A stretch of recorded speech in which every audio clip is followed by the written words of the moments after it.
I want to share this Halloween wreath that I made a couple years ago. I hang this in my entryway on a mirror and it's surrounded by Halloween decorations, and I'll share the post where I hang this. But most of the supplies on this wreath are from the dollar store. There's a handful of things that came from Joann Fabrics.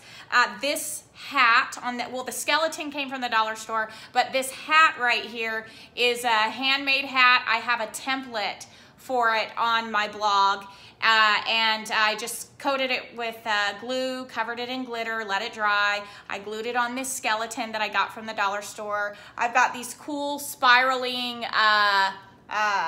bats that come out of the top of the wreath that also came from the dollar store.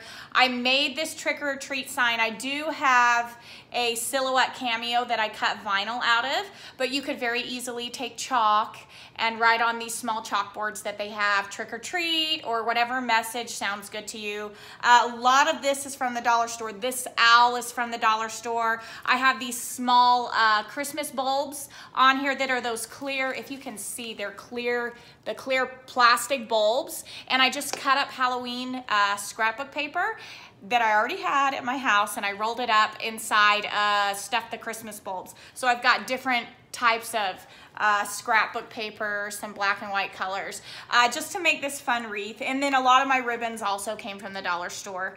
And this was a wreath that I made a couple years ago. I love it. I get lots of compliments on it, and it really is just a nice touch in my front entryway. So I'll post pictures of that. I do have a post dedicated to this wreath that I'll also at some point just reshare on my Facebook page. But I wanted to share this before I put it up. It's such a cute wreath, and if you could see his fun top hat, you could put the top hat too on anything. They have those little glass skeleton heads that you can get for display at the dollar store. Put a top hat on it. So cute.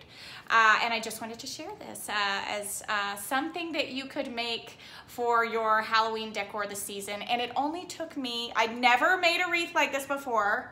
It only took me an afternoon to put this one together. So I did have to let the hat dry overnight, but it's not that hard. It does take practice to do these things, but it's not super time consuming. So anyway, hope you enjoy.